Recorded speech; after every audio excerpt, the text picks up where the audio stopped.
예, 그럼 지금까지 얘기했던 거울상 이성질체가 광학 이성질체라고 표현했습니다. 광학이라는 빛에 대한 이성질체는 얘기하는 거죠. 즉 일반 물성, 끓는 점, 녹는 점, 용해도, 굴절률 이런 물성이 똑같아도 빛을 회전시키는 그런 광학적 특성이 다르면은 이성질체예요. 다른 물질이에요. 그래서 이런 거를 입체 이성질체를 측정하는 하나의 정량적인 측정 방법을 바로 이 광학 활성도로 측정함으로써 이 물질들이 얼마만큼의 광학적으로 활성이 있는가라는 것을 따집니다. 그래서 여기 이제 거울상 이성질체는 편광면을 회전시키는 성질을 가지고 있기 때문에 이를 그 광학 활성이라 한다. 광학 활성이 있으면은 편광면 회전시키는 능력이 있는 거고요. 편광면을 회전시키는 능력이 없으면 광학 활성 물질이 아니에요. 그래서 이 편광계라는 폴라리메터라는 측정 장치를 사용해서 이 물질이 편광을 시키는지 안 시키는지를 판단합니다. 저도 석사 논문 쓸 때 이 편광계를 이용해서 제가 합성한 화합물을 측정했습니다. 이건 장치가 뭐 그렇게 길진 않습니다. 보통 한 요 정도 한 40cm 정도 되는 원통형의 물질로 되어 있습니다. 한 지름 한 5 내지 7cm 정도. 끝에 이제 이렇게 램프가 있습니다. 소듐 램프인데, 즉 소듐 램프라는 얘기는 이런 백열 전구처럼 안에 소듐 가스가 충전되어 있는 그런 광원이 있습니다. 그리고 여기에 편광면이 하나 있습니다. 이렇게 편광면은 뭐예요? 자, 가로축으로만 이렇게 선이 거의 있어갖고 가로에 세로로 거의 있어갖고 세로의 빛만이 들어와요. 그죠? 얘도 이렇게 한쪽으로 되는 것을 얘를 돌렸어요. 그러면 얘를 이쪽이랑 여기다가 이제 뭘 집어넣냐면 시료를 집어넣습니다. 시료를 집어넣으면은 이 빛을 이렇게 세로로 되어 있는데 얘를 갖다가 세로로 넣으면은 이 물질이 이게 광학 활성 물질이라면은 이 물질을 통과해서 이 세로의 빛을 볼 수 있어요. 이 빛이 들어와요. 근데 이 물질이 그런 빛이 아니라면은 여기서 보려고 노력을 해도 이게 안 들어오는 거예요. 그래서 만약에 세로로 가로로 꺾이면은 세로와 가로가 겹쳐지면 어떻게 보여요, 안 보여요? 세로로 들어오는 빛을 가로로 다 가려버리기 때문에 안 보이는 거죠. 그러면은 이 물질이 그걸 빛을 투과시키는 능력이 얼마큼이냐, 가리느냐, 벌어지느냐, 벌어지면 다 보이고 가리면 안 보여지겠죠. 그래서 이 빛이 얼마만큼 투과가 됐는가를 따지는 물질입니다. 그래서 이 폴라리메터로 얼마만큼의 요 알파 값을 각도를 측정하는 거예요. 공식에 대입하면은 이 물질은 얼마만큼의 광학 활성도가 있다. 그것이 이 편광면을 왼쪽으로 돌리느냐 오른쪽으로 돌리느냐에 따라서 플러스냐 마이너스냐 표시를 합니다. 됐습니까? 그래서 요 알파 값 얼마만큼 돌렸는가를 측정을 해서 실제 옵티컬 액티비티 값을 얘기합니다. 그것이 이제 폴라리메터입니다. 어떤 측량하고자 하는 시료를 어떤 용매에 녹이는데, 이 용매에 녹이는 농도도 또 중요한 변수입니다. 공식에서 보면은 다음 슬라이드를 보고 보겠습니다. 자, 여기 우선성. 그러면 뭐야? 편광면을 오른쪽으로 시계 방향으로 돌리는 회전시키는 성질. 여기 그 플러스 또는 스몰 d를 표시합니다. 아까 라지 d는 피셔 투영법에서의 dl이고 지금은 우선성을 일단은 플러스 또는 스몰 d를 표시합니다. 한편 좌선성, 편광면을 왼쪽으로 돌리는 거예요. 왼쪽으로 시계 반대 방향으로 돌리는 경우를 마이너스로 표시하고 스몰 l로 표시합니다. 아까는 라지 d, 라지 l은 피셔 투영법에서 치환기인 하이드록시가 세로 중심축을 중심으로 하이드록시가 오른쪽에 있다 D, 왼쪽에 있다 L 배열이라고 했던 건데, 여기서 스몰 D는 오른쪽으로 편광면을 회전시킨다 플러스 왼쪽으로 시킨다 마이너스 L 이렇게 표시합니다. 아까 제가 앞선에서도 RS 컨피그레이션과 그 우회전성 플러스 혹은 스몰 t를 같이 표시하는 경우도 있고, DL 명명법에서도 플러스 마이너스 표시하는 방법도 있습니다. 어떻든 간에 고유 광회전도 값을 우리는 얻고자 하는 건데 그것은 편관계로 측정한 광회전도 스몰 알파 값입니다. 알파 값을 말하며 이것을 물리적 상수이다. 자, 그래서 거울상 이성질체는 부호만 다르다. 그렇죠. 하나를 갖다 오른쪽으로 통과시키면은 왼쪽, 그거의 거울상은 왼쪽으로 180도 달라진 거기 때문에 부호만 달리해주면 됩니다. 그래서 여러분들한테는 이 공식 고유 광회전도 값은 측정하는 알파 하고서 대괄호 치고 D 값 썼어요.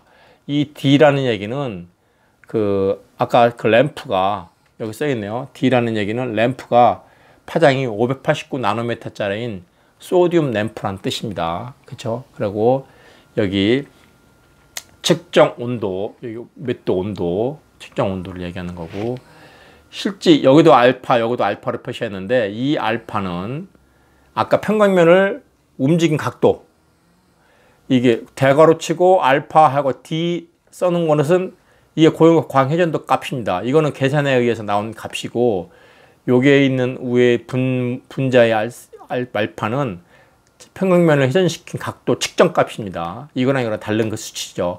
그러니까 대괄호하고 D라고 쓴 거하고 대괄호 한 거하고 안 한 거하고 차이가 있는 거예요. 여기에서 이 L 값은 여러분 특징적인 이 L 값은 시류의 길이입니다. 즉 시류가 담겨진 챔버 용기의 길이에요. 아까 여기 이렇게 된 용기에 이만큼에 담아서 넣었다 그러면 이 용기의 길이입니다. 전체 평광계의 길이가 아니라 시류가 들어간 용기의 길이, 즉 시류가 이만큼 지나간 거죠. 여기에 유리로 되어 있고 여기도 유리로 되어 있어서 빛이 투과하게끔 되어 있습니다. 그래서 시류 용액이 이 안에 채워져 있는데 이 길이가 보통 10cm 내지는 20cm, 20cm나 10cm짜리 정도 될 텐데 보통 이걸 갖다가 우리는 그 데시미터로 따집니다. 이게 특징이에요. 데시미터로 따지는 게 특징입니다. 1데시미터가 10cm예요. 그죠? 1데시미터 10cm죠.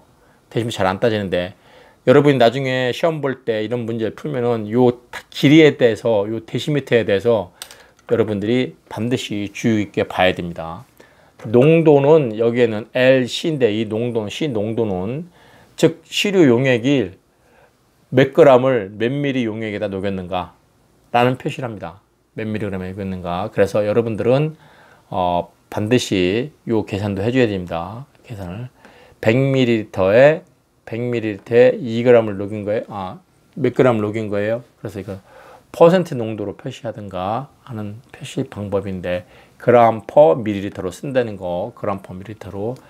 그러고서 여러분들이 나중에 고유 알파 D 값을 쓰고 나면은 농도 값을 꼭 여기다 써줘요. 농도는 만약에 뭐 얼마짜리에 용액이 무슨 용매를 썼는가, 그죠? 그래서 표시를 합니다.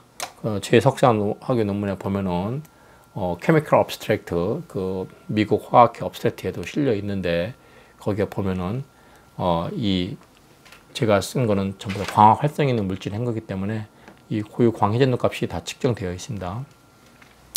자, 어떻든 간에 여러분들은 고유 광회전도 값을 여기서 보시면은 R 컨피규레이션을 갖는 값이 알파 D 값이 여기 얼마예요? 플러스 8.7이라면은 이거에 대한 거울상 이성질체는 저는 답을 안 보고도 알아요. 마이너스 8.7이에요.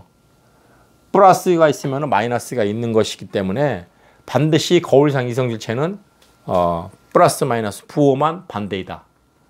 그래서 이런 예제를 꼭 풀어보는데 여기 시류 A에 0.34g을 에탄올 25ml 녹였어요. 그러면 농도가 얼마예요?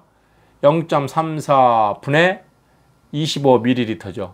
그죠? 그거 계산하고, 그럼 이게 농도 값이고, 그 다음에 25도씩 측정 값이니까 상온이니까 25도 값, 뭐, 보통 일반적인 값이고, 그 다음에 이 길이가, 데시미터 길이가 2라고 써야 돼요. 20cm짜리니까 2데시미터예요. 그쵸? 그 평광계에 C로 들어간 길이가 보통 10cm 내지는 20cm니까 여기는 20cm짜리 썼어요. 그러니까 2라고 써야 되고, 그러니까 L은 2고, 농도는 25분의 0.349, 측정값이 589 나노미터라는 얘기는 D램프라고 그랬죠. 그 파장에서 그 파장에서 측정한 값이 얼마야? 0 측정하였더니 그 광회전이 0.5만큼 움직였어요. 알파 값이 0.56이에요. 그럼 알파 D 값은 어떻게 계산할 것인가? 여러분이 함정이 이겁니다. 589 나노미터라는 이거 수치가 전혀 관계가 없어요. 왜? 이건 아까 알파 D라는 것을 표시하는 겁니다. 풀이를 보시면은 고유 광회전 값, 요 D가 589라는 뜻이에요. D라인 그러면은 소디움 D라인 그러면 소디움 램프의 파장이 589 나노미터라는 의미고 요 T가 25도씨인 거고, 그쵸? 그러니까 이거는 일반적인 값으로 표시한 거고, 요게 얼마다? 2데시미터다. 2데시미터. 농도가 얼마다? 25분의 0.34다. 그쵸? 그렇게 계산하고, 이 알파 값은 얼마다? 플러스 0. 아까 0.56인가요? 그 값이다. 그거 계산하면 값이 이렇게 나온다. 그쵸? 부는 플러스니까 계속 플러스고요. 자, 이 계산 한 번쯤 해 봐야지 되고, 시험에도 한 번쯤은 나옵니다. 자, 여러분들이 여기서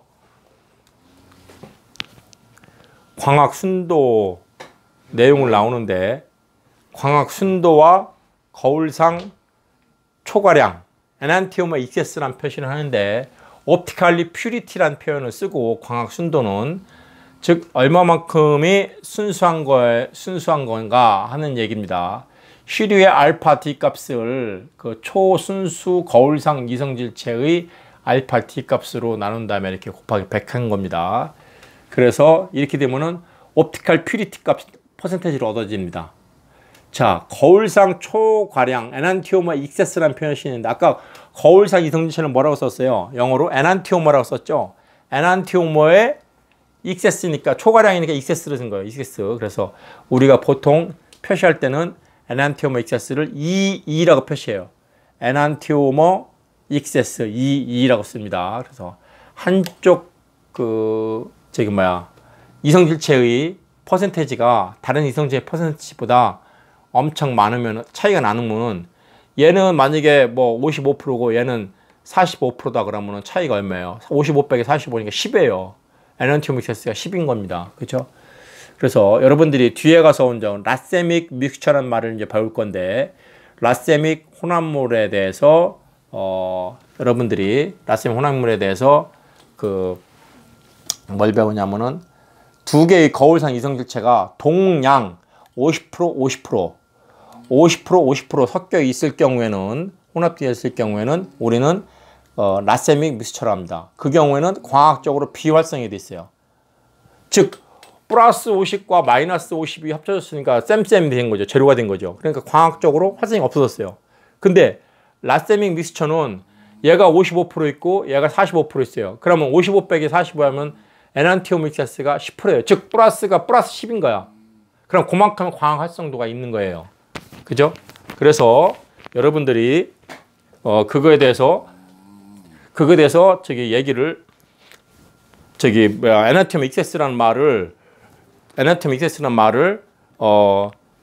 라세믹 믹스처랑 다른 개념입니다. 라세믹 믹스처는 동량 섞여 있는 경우고, 엔안티오머 익세스는 어느 한쪽이 단 1% 이상이라도 더 있는 겁니다. 그래서 엔안티오머 익세스가 좋은 거는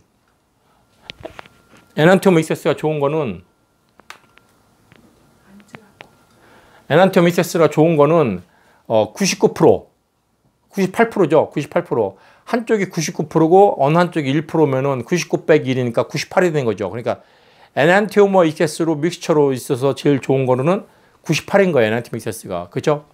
그거는 어느 한쪽이 일방적인 거죠. 근데 아까 얘기대로 뭐 55대 45 정도는 엔안티오머 익세스 10% 정도면 그렇게 많이 쏠려 있는 건 아니죠. 그러니까 그래서 아까 얘기한 것처럼 50대 50% 있는 경우는 아예 활성도가 없어져요. 그렇죠? 그게 라세믹 믹스처입니다. 자, 이거에 대한 예제를 여러분들이 한번 또 풀어보시면은 나중에 문제를 풀면서도 이해를 훨씬 더 쉽게 할 수 있을 겁니다. 어떤 물질의 거울상 초과량을 60%다. 60% 이 엔안티오머 익세스니까 60%다. 그러면 어떻게 됐어요? 90대 30이죠, 뭐. 90 빼기 30이 60이니까. 아주 기본적인 산수겠지. 그죠? 여러분들한테 너무 쉬운 문제인가요? 여기 써 있네요. R과 S가 100이에요. 100이에요. 여기 써 있는 것들은 어떻게 써 있어요? 두 식이 R이 80이고 따라서 한쪽이 20이고, 그럼 80대 20이면 60이 나오고, 그쪽 90대 30이면 20 나오고, 90대 30이 있을 수가 없지. 그죠? 제가 산수를 틀렸네요. 왜? 합이 100이 돼야 되잖아. 그치? 그러니까 90 빼기 30이 있을 수가 없는 거야. 80 빼기 20이 될 수 있는 거죠. 그쵸? 80 빼기 20이죠. 최대한 될 수 있는 게. 산수 문제들이 건넜네요. 여러분들 주의하시기 바랍니다. 엔안티모 익세스가 60%면은 최대한 어느 한쪽이 가질 수 있는 것은 80대 20이 60이 나오는 거죠. 그렇죠? 아까 제가 90대 30은 90 더하기 30 하면 120이잖아. 그러니까 틀린 거지. 80 더하기 20에서 100이 퍼센테이지니까 100으로 맞춰줘야 되는데. 그죠? 너무 또 쉽다고 건넘네요. 이렇게 주의하시기 바랍니다. 자, 우리가 이제 큰 섹션으로 지금까지 거울상 이성질체, 입체 이성질체 중에 1번 거울상 이성질체, 2번 부분 입체 이성질체라고 하겠습니다. 그래서 지금까지 여러분들은 입체화학이라는 용어에 대한 정의를 공부했고, 그 중에서도 이제 거울상 이성질체를 중심으로 공부를 했고, 거울상 이성질체에 대해서 표현하는 방법, 그렇죠?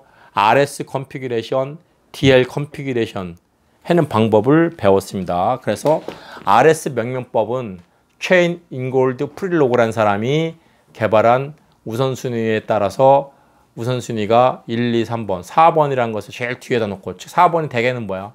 대개는 수소겠죠. 수소를 제일 뒤에다 놓고 1, 2, 3번이 시계 방향으로 돌았다. 레지스터 R폼, 시계 반대번호나 시니스터 S폼, 이렇게 S 배열 이렇게 얘기했습니다.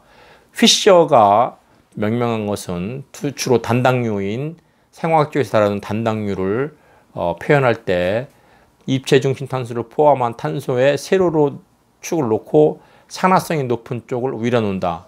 그래서 알코올보다는 알데하이드보다는 에시드가 위쪽으로 가서 세로로 집어넣고 다른 치환기를 좌우로 배열하는데, 좌우로 배열할 때 D폼은 하이드록시가 오른쪽에, L폼은 왼쪽에 있는 경우죠. 그걸 갖다가 또 RS로 표시한다면은 어떻게 표시해? 좌우 있는 수평은 앞쪽으로 튀어나오고 세로인 탄소 골격은 뒤쪽으로 간 상태에서 그 RS 체인 인골드 프릴로그 식으로 그 RS 명명을 오른쪽 돌면은 1, 2, 3이 오른쪽 돌면은 R, 왼쪽 돌면 S, 거기 살 수도 있는 겁니다. 그렇죠? 어떻든 간에 거울상 이성질체를 얼마만큼의 거울 광학 이성질체, 즉 평광을 회전시킬 수 있는가를 측정하는 광학 활성도를 측정했습니다. 그래서 광학 활성도 값을 계산했어요. 그런 것들이 지금까지 부분들이고, 이제 두 번째로 부분 입체 이성질체에 대해서 얘기하겠습니다. 자, 정의를 뭐라고 그랬어요? 두 개 이상의 입체 중심을 가진 화합물인 경우에 어느 한 개의 입체 중심 배열만 동일하고 다른 입체 중심 배열은 다른 화합물이 된다. 자, 우리가 앞에서 뭐라 그랬어요? 입체 중심 탄소가 있으면은 N개, 즉 한 개 있으면 2의 N승이니까 두 개의 거울상 이성질체가 갖는다. 지금까지 여러분들은 입체 중심 탄소가 까만색 하나죠. 이거의 거울상은 이거에 반대된 이쪽에 있는 거, 이게 거울상 이성질체죠. 이렇게 이성질체가 두 개인 거예요. 근데 입체 중심 탄소가 두 개인 경우는 2의 N승이니까 2는 4, 4개가 나와요. 이런 것들이. 입체 중심 두 개가 있는, 입체 중심 탄소 두 개가 있는 화합물이 4개가 나오는데, 그럴 경우에 두 개는 만약에 거울상이라면은 다른 두 개는 거울상이 아닌 경우예요. 거울상이 아닌 경우. 그래서 부분적으로 입체 이성질체라는 표현을 쓴 겁니다. 자, 한번 봅시다. 이런 부분 입체 이성질체의 성질은 보통 광학 성질, 끓는 점, 굴절률, 용해도 등 물리적 성질이 완전히 다른 별개의 물질이다. 아까 뭐라 그랬어요? 아까 거울상 이성질체는 광학 이성질체 빼고 끓는 점 이런 거는 똑같고 요 광학 활성값만 달랐어요. 거울상 이성질체는. 근데 부분 입체 이성질체는 물성도 다르다는 얘기예요. 물성도. 그죠? 그래서 여러분들이 다음 슬라이드에서 보시면은 얘 같은 경우는 자 카이랄 중심이 몇 개예요? 하나, 두 개가 있어요. 카이랄 중심이 두 개 있는 카이랄 중심이 이렇게 두 개가 있는 탄소 하나, 둘, 셋, 네 개 골격 그려놓고 이거 피셔 투영법을 한 거고 이것은 뭐 저거 뭐죠? RS로 그린 거고. 자, 입체 중심 두 개 있으면 이성질체가 몇 개 나온다고요? 입체 이성질체가 이렇게 네 개가 나옵니다. 네 개 나오죠. 입체 중심이 두 군데니까 네 개를 그릴 수 있는 경우에 다 그려봤어요. 자, 먼저 피셔로 그리면은 탄소 골격을 하나, 둘, 셋, 네 개를 그려놓고 이건 산화도가 똑같으니까 상관없습니다. 그리고 치환기를 그려놨어요. 치환기를 그려놓고 이물을 그려놓고 그에 대한 거울상, 그죠? 자, 여기는 BR이 왼쪽에 있었고 얘는 오른쪽으로 오고 얘는 CL이 오른쪽에 있었어요. 그쵸? 이거 왔어요. 다음 여기는 BR을 오른쪽에 놓고 그렸어요. 이게 는 거울상. 요 네 개가 만들어집니다. 그랬을 때 지금 이 화합물은 쓰레오 뭐 이런 표현에서도 썼는데 여러분들이 봐보세요. 대칭면이 있는 거와 대칭면이 없는 거 있습니다. 여러분들이 봤을 때 거울상이니까 무슨 관계예요?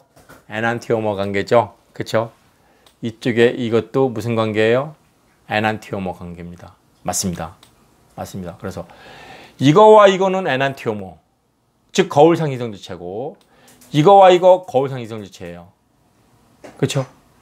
그랬을 때 여러분들이 거울상 이성질체를 여기 화합물 1과 화합물 2는 거울상이에요. 화합물 1에서의 RS 컴피규레이션 표현할 때 2번 위치가 이쪽에서 보는 거니까 2번 위치가 1, 2, 3에서 R폼이고 3번 위치도 이쪽에서 보는 거니까 1, 2, 3이니까 R폼이에요. 2R, 3R로 표시되는 화합물 1번과 거울상 관계인 2번이 있습니다. 그렇죠? 이거는 SS겠네요. 이쪽에서 보면 S고 이쪽에 봤을 때 S니까 여러분이 표시할 수 있습니다. 2S, 3S로. 자, 그러면은 이게 이제 세 번째 건데 이거는 여러분들이 이쪽에서 보면은 S고 이쪽에서 보면은 R이네요. 그렇죠? 2S, 3R이네요. 2S, 3R이죠, 이거. 그죠? 이거의 거울상은 반대니까 2R, 3S 그래요. 근데 이거와 1번과 3번 관계는 무슨 관계냐? 1번과 2번은 거울상 이성질체인데 1번과 3번은 부분 입체 이성질체예요. 부분 입체 이성질체. 그러면 1번과 4번도 마찬가지로 부분 입체 이성질체죠. 왜냐하면 7개는 거울상 이성질체니까. 그죠? 그래서 2번과 4번도 거울상 이성질체가 되고, 그죠? 이거와 이것도 거울상 이성질체가 되는 그런 형태들이다. 자, 여러분들이 가장 대표적인 부분 입체 이성질체의 예를 보여줬습니다. 부분 입체 이성질체 예를 보여줬어요. 자, 여기서 보는 것처럼 그 안티형과 시니스터형이 있는데 여기 탄소 결합의 골격을 지그재그형 골격 구조로 그렸을 때 치환기가 동일 배형이면 C형, 그리고 다른 배형이면 안티형이라고 부른다.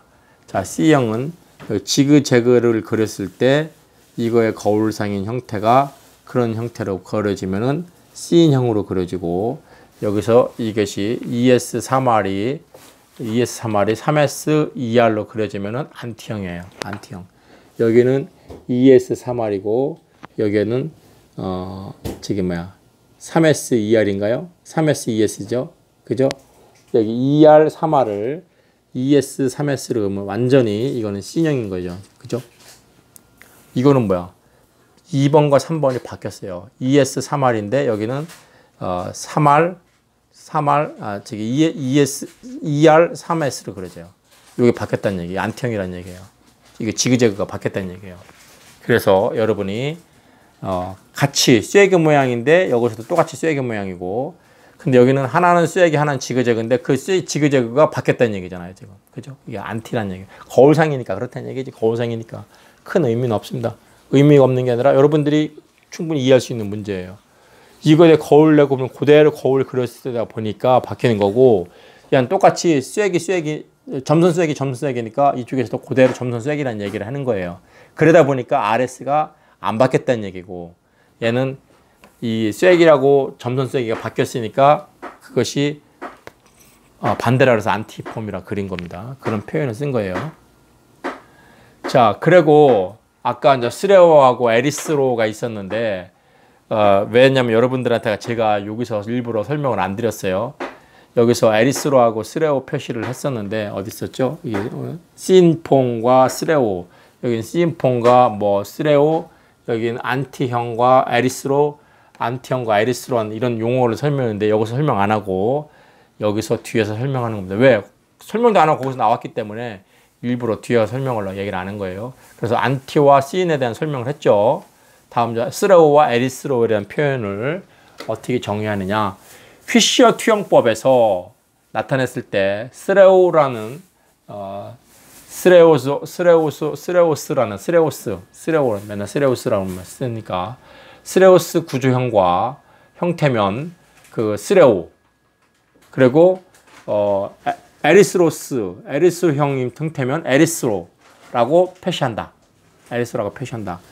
자, 여기에 요 표시를 거울상으로 한 것인데, 치환기가 한쪽에 몰리는 것이 아니라 이렇게 대각선으로 몰려 있어요. 대각선으로 교차했죠. 이런 경우가 스레오예요. 여러분이 언뜻 생각해 트랜스폼처럼 생각하면 됩니다. 이거는 그렇다고 트랜스는 아니에요. 여기는 치환기가 한쪽으로 몰려 있어요. 에리스로는 치환기 한쪽으로 몰려 있어서 반대 거울상도 한쪽으로 몰려 있습니다.